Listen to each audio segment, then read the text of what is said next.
ალექსანდრე, ეს თლიანი ქუჩა, მამა, რასაც უყურე.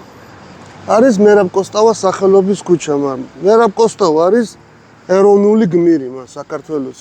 მთელი თავისი ცხოვრება ცდილობდა, რომ საქართველო ყოფილიყო დამოუკიდებელი და თავისუფალი და მისი დიდი დამსახურებაა, რომ ჩვენ დამოუკიდებლობა მივიღეთ. სამწუხაროდ ვერ მოესწრო. 1999 წელს 13 ოქტომბერს მოკლეს, მამა. ხო ყველას კლავდნენ, საქართველოს ვისაც უყვარდა ყველა ეროვნულ გმირს ასე მოექცნენ თითქმის. არ ახარებდნენ. მამა, კაცმა არ იცის ის რომ ცოცხალი ყოფილიყო, შეიძლება ჩვენ ეხლა შეიძლება კი არა ჩვენ ვიქნებოდით უკეთეს მდგომარეობაში რა.